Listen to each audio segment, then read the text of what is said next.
Hi there, and welcome to the Lois Strachan YouTube channel. I'm Lois, and today I'm going to be answering a community question related to living with chronic kidney disease, my journey with dialysis, and my recent kidney transplant surgery.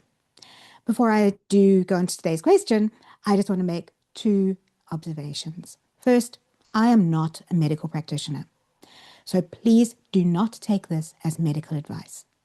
If you've got any concerns about your health, please consult a qualified medical practitioner. Secondly, everyone's journey with kidney disease is different. So even though you or someone you know may be experiencing similar things to me, the outcome may be very different. The symptoms may be different. Their experience will be different. And that's pretty much okay, as long as they're working with a medical team to help manage that. Okay, so let's get on to today's question. This is a question I got from two different people, from Nikki and from Lizl.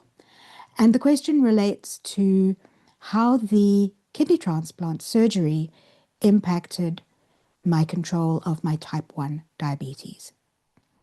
So in other videos, I've looked more generally at my diabetic control through the whole process of dialysis and the kidney transplant.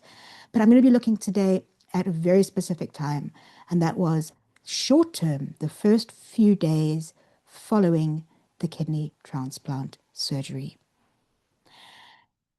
I need to say that before the surgery took place, the surgeon did warn me that my diabetic control was going to go completely crazy following the surgery. And she said that that was due to the fact that I would be receiving a high dosage of steroids, of cortisone, to minimize the risk that my body would reject the new kidney. Now, cortisone is a long-term treatment to prevent the risk of kidney rejection. And I am still on a dosage of cortisone, but it's significantly reduced from what I had during and immediately following the surgery. So what happened in this? It totally took me by surprise, even though I had been warned. My glucose levels went sky high.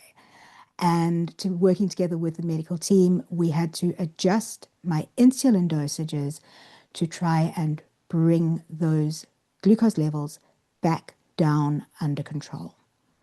Just to explain a little bit, as a type 1 diabetic, I do take insulin injections to manage my diabetes, and I take a short-term insulin to cover the carbohydrates and sugars that I take during meals, and I have a long-term insulin that I take for 24-hour management and more stabilizing my glucose levels. And I had to increase both of those insulins, the short and the long term. And it's not something that I had to adjust just once. As the medical team have slowly reduced the steroid dosages they're giving me, I have had to adjust my insulin again and again and again. And luckily now I'm get back to a point where I've pretty much got a handle on my glucose control, and I am managing my insulin dosages a lot more comfortably, and they're a lot more stable. But those first 8 days that I was in hospital, from that immediately following the surgery, and then once they released me from hospital to go back home, was quite a journey of adjusting and readjusting the way I managed my glucose levels in my type 1 diabetic management.